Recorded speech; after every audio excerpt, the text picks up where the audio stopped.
There is nothing in them streets but a body bag and a life sentence. As simple as that. There is nothing out there for you besides death, destruction, and a life cut short. And that doesn't even necessarily mean just having your life taken from you. That means having your freedom taken away from you, having your family, the people that you love and care about, the ability to be able to move around and do the things that you want to do with your life, the possibility of a future taken from you. Now, I recently saw a short clip that I am going to show of a dude by the name of Lil Woody. Now, this was a guy who was there during Young Thug's trial. You might not know who any of these people are. And if you don't, then good for you, right? You're better off not knowing about any of this. But essentially, Young Thug is a big time rapper. And there was a dude named Lil Woody who was a part of his, I guess, little collective, his gang, YSL, who they say snitched on him during this trial. Now, the guy Lil Woody came out and I guess he changed his life for the better and became somewhat of a celebrity simply because of that trial. These things have been going on forever. Me and my girl were watching the first episode of the OJ trials, and like the dude who was in the room next door to OJ's ex-wife when, you know, the unaliving happened, he became a celebrity. So anyway, this dude Lil Woody is basically explaining how one of their old rivals is now coming out of jail. How does he feel about it? And it really resonated with me because his message essentially was, there's nothing there for us. There's nothing there for you. I hope the best for him. I hope he is able to take this opportunity to change his life, because this was a man, I guess, who was, you know, possibly facing life with some of these, you know, possible allegations or possible convictions, excuse me. So somebody who could have gotten life didn't, ends up getting a shorter stint and is getting out in time to where he's still young enough to be able to prosper off of not just his music career, but, you know, off of the most important aspects of his life. He's able to be there while his children are young, while his kids are, you know, at an age where they can get this bonding experience with their father, these memories that then shape their adulthood. And that is a gift that so many people who are locked up in the cell right now pray every day to God for. They're on their knees. They have devoted themselves to praying for this one thing, their freedom. And unfortunately, there are those who will never come back, who can't pray for anything anymore. They're gone. Their lives have been taken. And those streets are indeed cold, as they say. Those streets are unforgiving. Those streets will consume everything. There is no love. There is no loyalty. The validation that you get is validation that leads you to your own death. And this is coming from a dude who lost 3 of his best friends to ODs. We were running them streets and, you know, we went from users to sellers and ended up essentially becoming consumed by the very thing that we were poisoning our community with. I'll be real about it. Statute of limitation. It's been, you know, close to 10 years at this point, but we were becoming what we thought we had to be in order to fit in order to be considered, you know, a part of what was cool and what was basically being glorified. You know, that's the reason why we have this criminal culture, this street culture, what most people are perceiving as black culture and has been purported to be black culture. It is a street hood culture. It is a ghetto culture, which didn't just originate with black people in America. You know, you could look at the Italians, maybe the Irish, etc. There were ghettos and there were certain ways of being. That's how you had a mafioso and things of that nature, underground crime.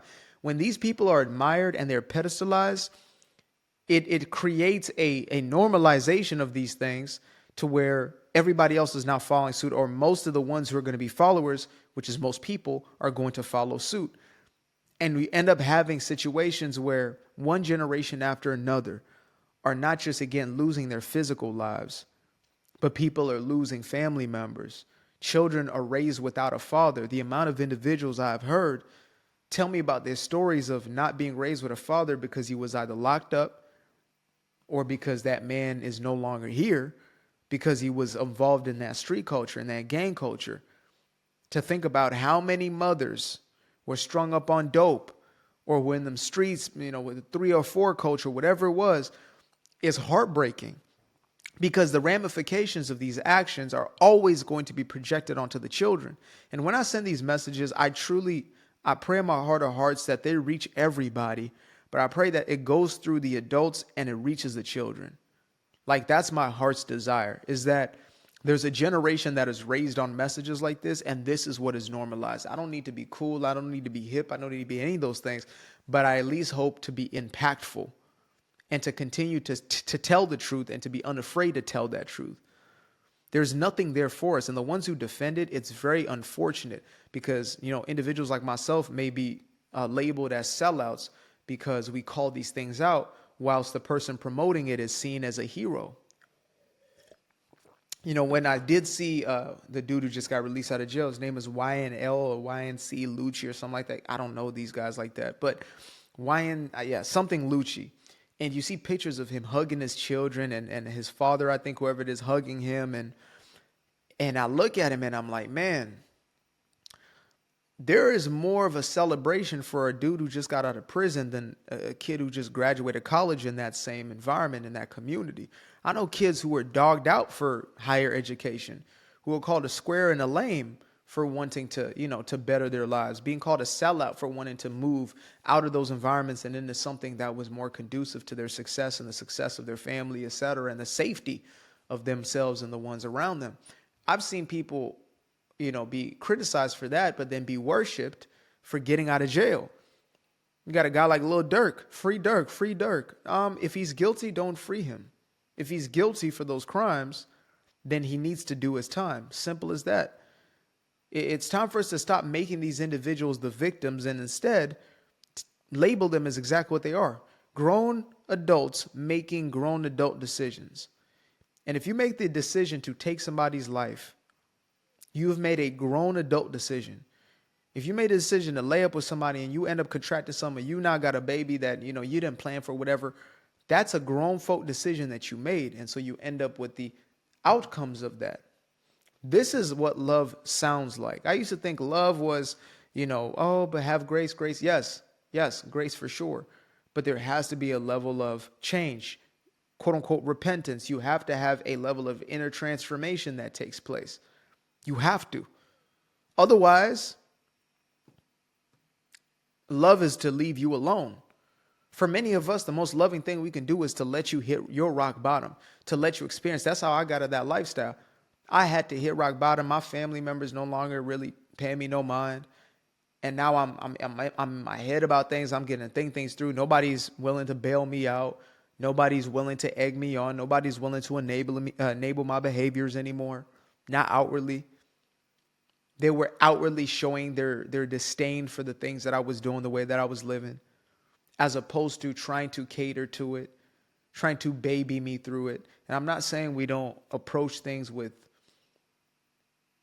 this level of compassion, but what compassion is there for somebody who is suffering when you're just postponing the suffering or you're just prolonging the suffering?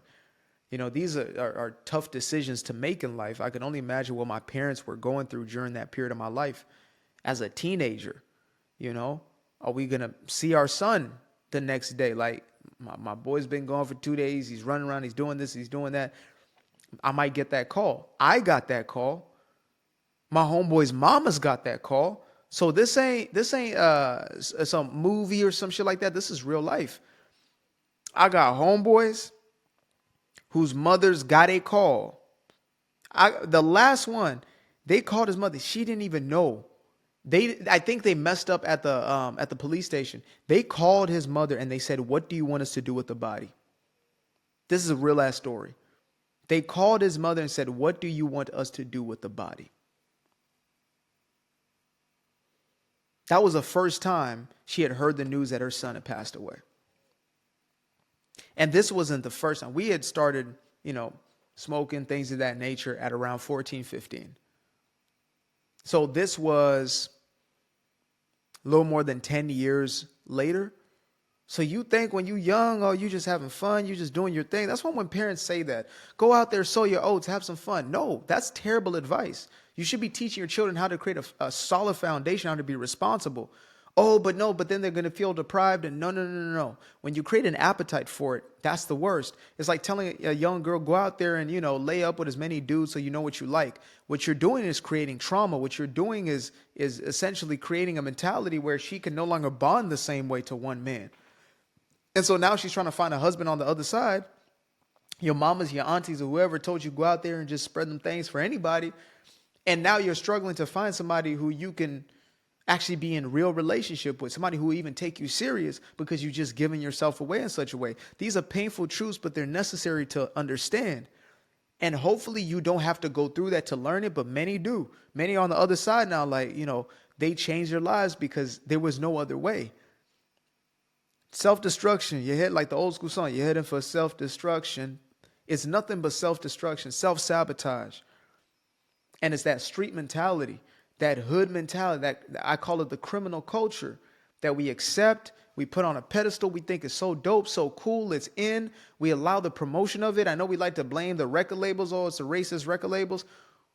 Who is the individual who is signing the damn contract? Who are the individuals who are willing to push this message for the record labels? They're not just doing it because the white man made them. They're doing it because they have their own greedy motivations and they're willing to do whatever for the dollar. I'm not opposed to wealth. I'm not opposed to riches. I am a pro free market capitalist. But I will point out to say that those people are creating, degeneracy. When I was selling dope, I was poisoning them people. I was a part of the problem. I was a part of that problem. And if I got arrested during that time of my life, I would have deserved it. I would have deserved whatever time I got for the crime that I did. Obviously, nothing more, nothing less, but I would have deserved exactly that.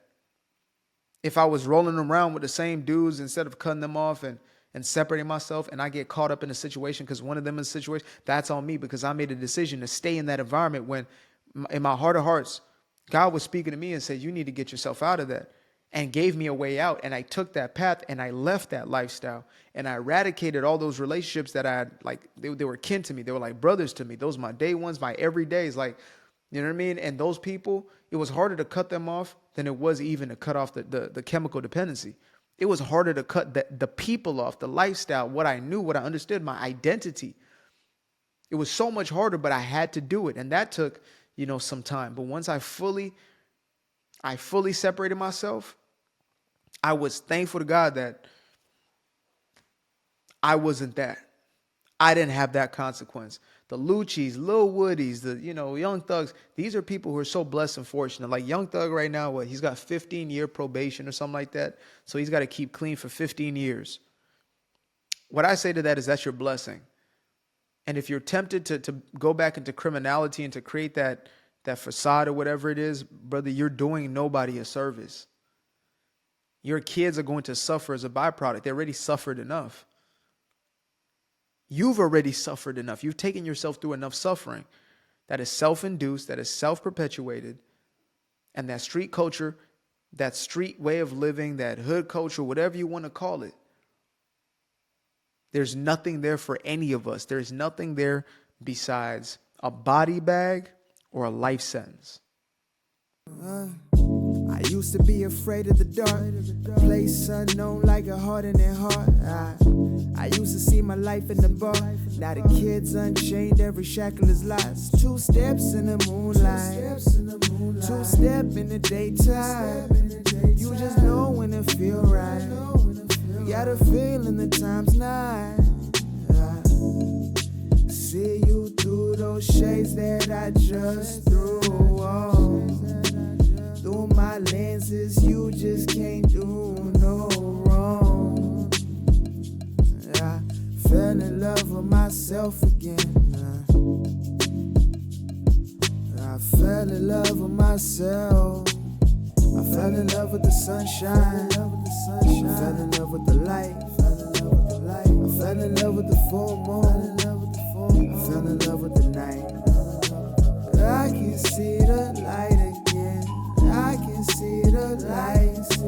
You can see the life in him illuminate the night. I know the time is taking.